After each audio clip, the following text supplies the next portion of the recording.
Good evening, everyone. It's time to take charge of your life. Hello, this is marriage and family therapist Eleanor Bobrow, your host, inviting you to take charge of your life on WDIY. The theme of this program is that so many events in life happen to us over which we have no control. Our only control is our response to life's situations. It is often said that 90% of life's events happen to us, and 10% is what we make happen. Tonight we talk about an expression we have all heard. We are what we eat. My guest this evening maintains that there is not only a mind-body connection, there is also a food-mind-body connection. Tonight we will explore how the food that we eat can affect our mood as well as be a link between depression, inflammation, and cognitive functions. My guest this evening is Dr. Leslie Korn, who practices somatic psychotherapy. She's the author of Nutritional Essentials for Mental Health and The Good Mood Kitchen.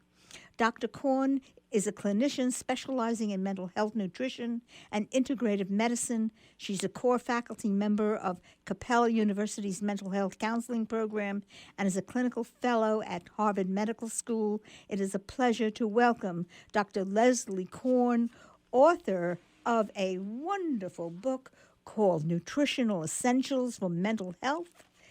It's a pleasure to welcome Dr. Leslie Korn to help us take charge of our lives on WDIY. Welcome, Dr. Leslie Korn. Thank you so much, Eleanor. How did you come to write this book, which is so interesting? I have been practicing psychotherapy and mental health with patients for over 40 years. And what I came to notice as I was working on my own health, my own well-being, my own mental health and physical health, is that my patients who took charge of their food and their nutrition and who stopped eating sugar and stopped drinking too much and ate more leafy greens and ate a lot of eggs, by the way, they did better in therapy than those who didn't.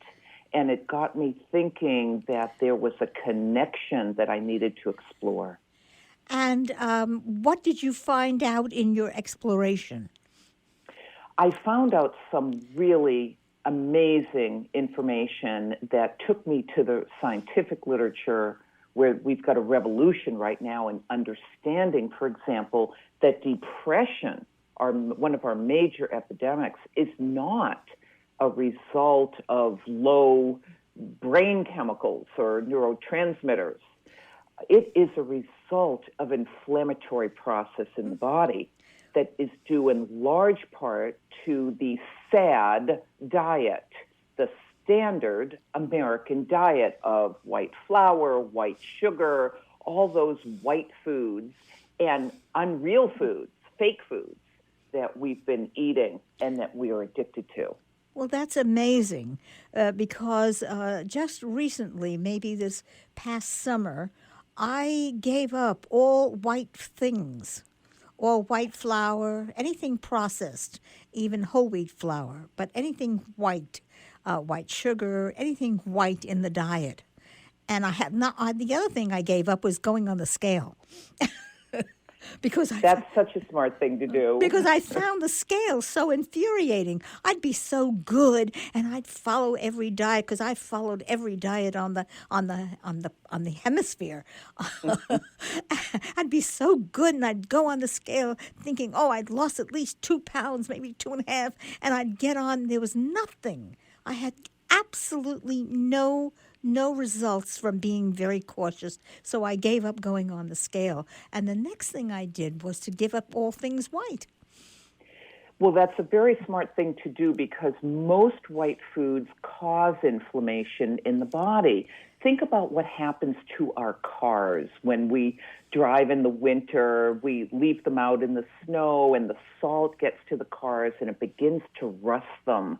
That's what happens to our bodies inside when we eat these kinds of foods. It's called oxidation. We literally rust from within, and that's what aging and illness is about in large part. And that's why we want to eat foods that are anti-rust, antioxidants, like our beautiful blue and purple berries, because those contain chemicals that counteract that rust. So the approach to really being healthy, whether we want to lose weight or just maintain our physical or mental health, is to decrease the things that cause the rust and increase the foods that fight against that rust.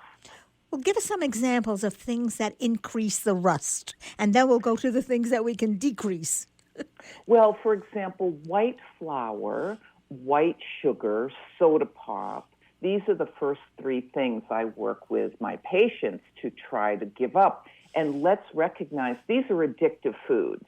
This isn't something, when you talk about control, that we often have control over. We don't realize that we're addicted to them.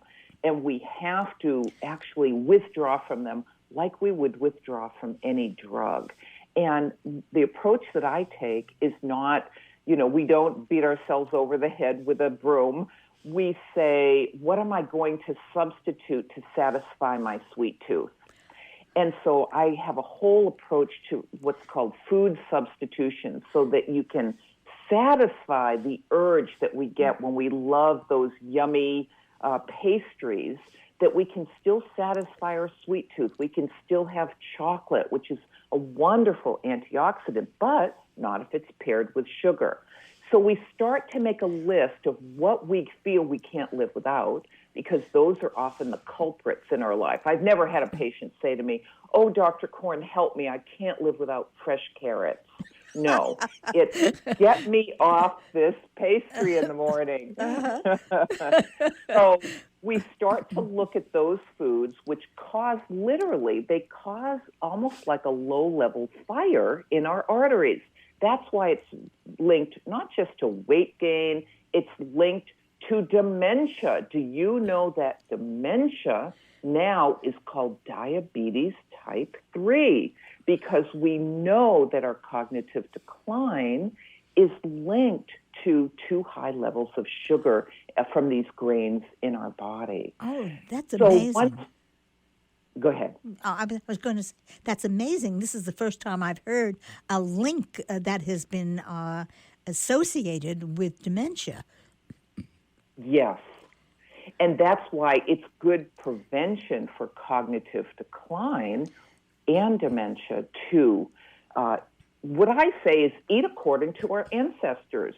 Our ancestors were eating fresh fruits, fresh vegetables, meats and fish, depending upon where you're from, fresh eggs. Don't be afraid of your eggs. They are the best food in the world for your brain. Doesn't it depend upon how we prepare them, or is eggs in any way that we prepare them okay for the brain? Well, certainly boiled, hard-boiled, soft-boiled, poached are going to be best.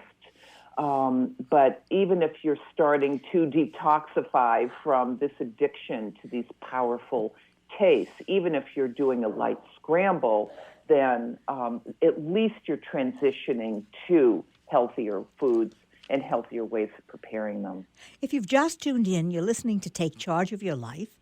And my guest this evening is Leslie Korn, a doctor, a PhD, who is a clinician specializing in mental health, nutrition, and integrative medicine. She's a core faculty member of Capella University's mental health counseling program, and she served as a Fulbright scholar on traditional medicine and as a clinical fellow at Harvard Medical School and the National Institutes of Health-Funded Research in mind-body medicine.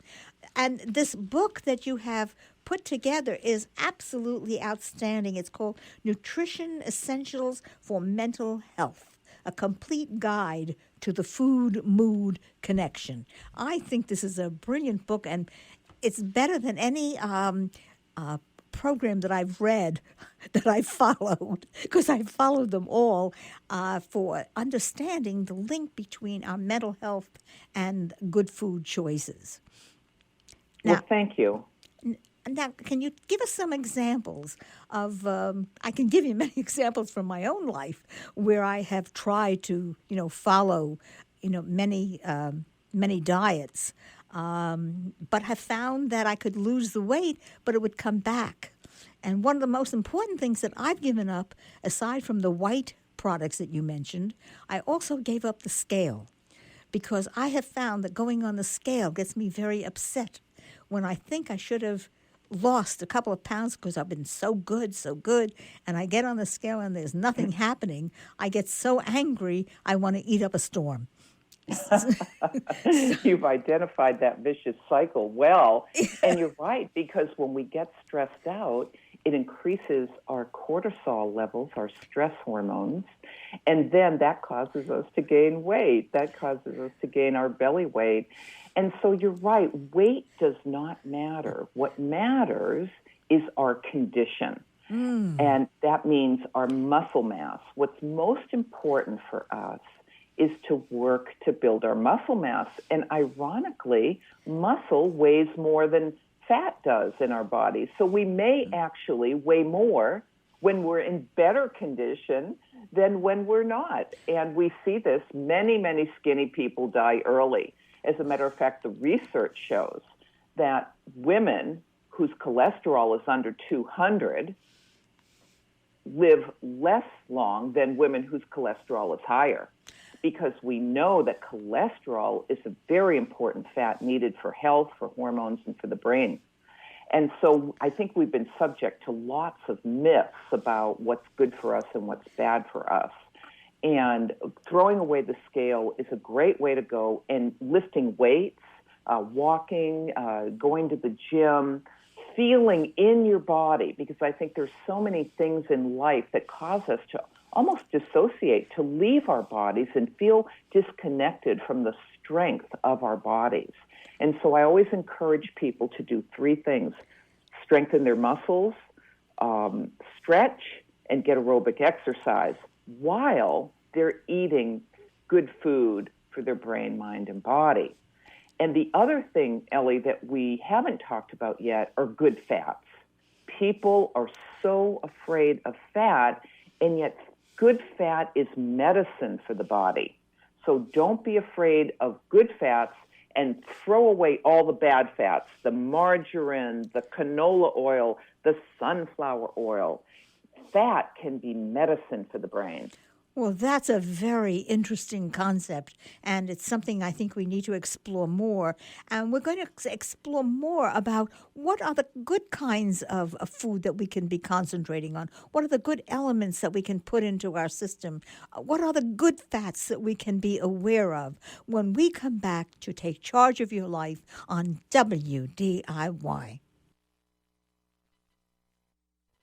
Spread the word about your business or organization to a well-informed audience. Become an underwriter with WDIY. Our lineup of NPR News and locally produced programs reaches thousands of engaged listeners in the Lehigh Valley and beyond.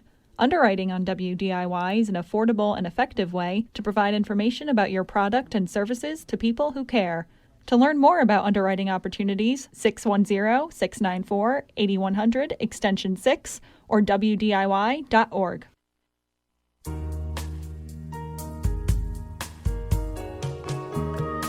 Welcome back to Take Charge of Your Life. Hello, this is Eleanor Bobrow, your host. And this evening we're talking with a remarkable person who has authored, I think, a simply amazing book called Nutrition Essentials for Mental Health. Now, I always knew that some foods were not good for your hips, your waist, but for mental health, that is another concept. And my guest is Dr. Leslie Korn, who has authored this very fine book called Nutrition Essentials for Mental Health. And we're talking with Dr. Korn about what are the essentials that we need to be aware of in terms of food selection and our mental health. Well, I'll give you an example, Ellie, from my clinical practice of a woman who came to see me because she was on two medications, one to lift her mood and then one to help her sleep. In spite of this, she was depressed. She was working. She was under a lot of stress. she felt like her energy dropped in the morning, and then she started barking at her coworkers. She just was feeling out of sorts all the time. And I did with her what I call a food mood diary. And I asked her to keep track of what she eats and when she eats it, because I suspected that it wasn't that she had a mood disorder, which is what her primary physician classified it. I thought she probably had low blood sugar because she was living on coffee and Coca-Cola and donuts most of the day. And what I saw is that she was going up and down in her mood, and she was also going up and down in her energy. And I was able to see in her diary that it corresponded to the fact that she wasn't putting any good fuel into her body. Just like a car needs good fuel, so does our brain, mind, and body. And so as we sat and talked, I began suggesting that she make some changes. And she said, "Oh, Dr. Korn, don't take away my coffee. Don't take away my chocolate." And I said, "Of course not. Coffee is medicine, but it's a drug. So you have to use it like a drug. It's not a beverage. And chocolate is a wonderful anti-inflammatory. It's so good for your brain, but you can't mix it with sugar." So I gave her a mocha smoothie recipe to make in the morning that would satisfy her sweet tooth, and it contained a little bit of coffee, a little bit of pure organic cocoa. We added a little bit of coconut oil, which was very good for her brain. And instead of sugar, I asked her to sweeten it with stevia. And she was so excited because she was making this in a little blender at the office. And slowly we began to, by changing her diet and introducing some eggs and taking away the white foods, as we discussed. Such as? Donuts and white bread. And the other thing she was doing was going out to lunch with her girlfriends, which is great because being social when we eat is so good for us emotionally. But she was eating this terrible salad dressing. She thought she was being so virtuous eating salad, but she was putting this fake salad dressing on that had soybean oil, which is just poison for the brain. So I said, "Joan, why don't you at home make a wonderful fresh salad dressing, keep it in a jar at the fridge, and just bring it with you to the restaurant?" And she made virgin olive oil. She added a little hemp oil, very good for the brain, very good for decreasing cravings. She put in a little fresh apple cider vinegar, and she loved dill, which, by the way, is very good for gas. And she carried this, and then she got all her girlfriends at the office doing the same thing so that they were working on their health, physical health, and mental health together. And this is how we began our work. And she is now going to the gym. Over 6 months, she was able to get off both medications because, Ellie, did you know that the foods we eat are the building blocks of brain chemicals in our brain? So protein, meat, eggs, fish, all supply the chemicals our brain needs for our good mood. Well, that sounds very exciting. And did she, by the way, lose weight besides? She didn't need to lose weight, but what she needed to do is she needed to gain muscle. But she was so depressed, she wasn't getting any exercise. She felt blah and unable to take control of her life. And by being able to control what she ate and feel in control, then she felt not helpless any longer, but it manifested and spread out to all aspects of her life. Her mood improved. She started going to the gym to lift weights. And now she's actually sharing recipes. What I do is I keep a lot of recipes on my website. I introduced her to a lot of smoothies as a way to take vitamins and minerals and herbs and make 1 or 2 smoothies a day. I taught her how to make healthy chicken soup because there's nothing like chicken broth Right. for the health of your body and your brain. But most importantly, we worked to counteract the myth. She was drinking lots of soy milk. I said, oh, no, that'll depress your thyroid and actually cause you to gain weight. She was staying away from eggs. Oh, I'm afraid of cholesterol. I said, don't be afraid of cholesterol. It's so good for your brain. So we worked through all the myths that she had been taught, and she is just sailing along in life now. Well, that is an exciting story, and I'm sure that many of our listeners would like to duplicate or replicate that in their own lives. What about something like almond milk or these nut milks that are available? How do you feel about that? I think they're an ideal substitution for cow's milk. I think we should probably, most all of us, get off of cow's milk. Do you know, only a very small proportion of the population can actually digest cow's dairy. And those people are from Northern Europe. This is genetically based, just like wheat. We hear so much about wheat and so much about gluten. Do you know that 50% of people with a diagnosis of psychotic disorder are actually wheat sensitive? And the way we discovered this was during World War II in Great Britain, there was a wheat shortage. But lo and behold, one of the side effects of that shortage is that people who were hospitalized with schizophrenia in Great Britain during the war got better.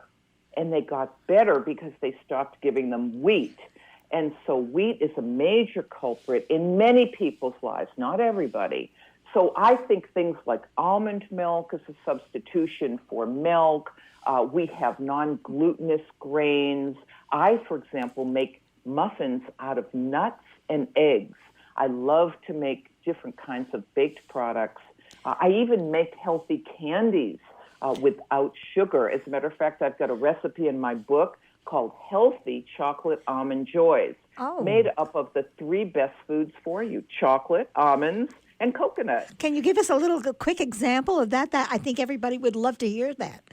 Well, I use this also with my children patients because one of the major culprits in ADHD and also in focus as adults is that we're eating way too much sugar, which is causing our brains to fast fire too quickly.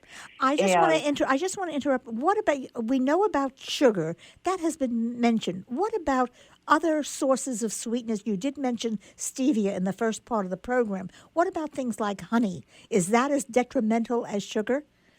I think a little bit of raw honey is okay in the diet, but I wouldn't go overboard. One of the things I do for a sugar substitute, in addition to stevia, is I take some prunes and some apricots, and then I take some raw almonds, and I cover them with some water, put them in the fridge overnight, and then I have this wonderful juice, this almost sweet liqueur.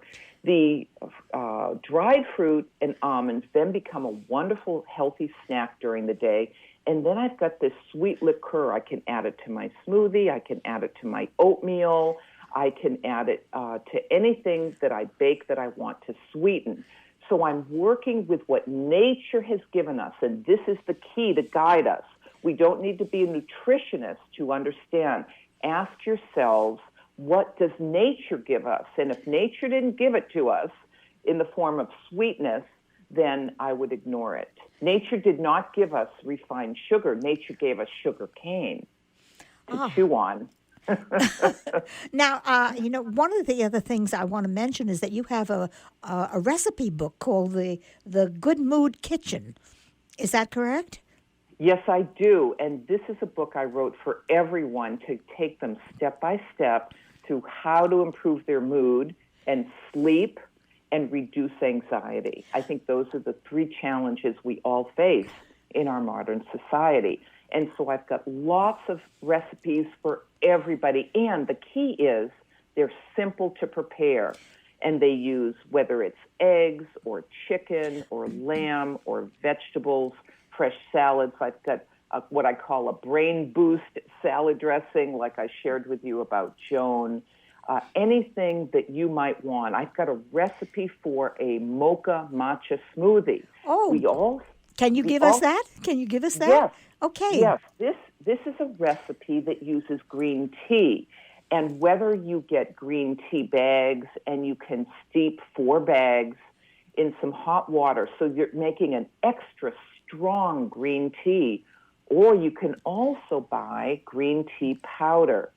And there is nothing as medicinal as green tea. It's anti-inflammatory. It's good for the brain. I can't say enough about how we should all be drinking green tea. And the benefits also include when we need a pick-me-up in the afternoon rather than coffee, which makes us a little anxious if we drink too much. Green tea lifts our energy, but it has a special chemical in it that calms us down at the same time. So it's a very balanced medicine. And so this green tea smoothie involves using green tea, almond milk, as you mentioned, adding a little stevia to taste, and I love to add frozen blueberries, a cup of frozen blueberries. So a cup of strong green tea, a cup of blueberries, a cup of almond milk. If you need some sustaining energy, you can add a little bit of coconut fat to it and whip it up, and you will love the taste and love how it makes you feel. Well, I think that sounds very exciting. And the Good Mood Kitchen, is that available in stores right now? Or it's available in stores, and it's available on Amazon, and you can go to my website, drlesliekorn.com, and that's Korn, not like the food we eat, right. drlesliekorn.com. And I've got all of my books up there. I've got several recipe books, including The Good Mood Kitchen. And I've got lots of free recipes and information to guide your next steps. Thank you so much, Dr. Leslie Korn, author of Nutrition Essentials for Mental Health and The Good Mood Kitchen, for helping us take charge of our lives on WDIY.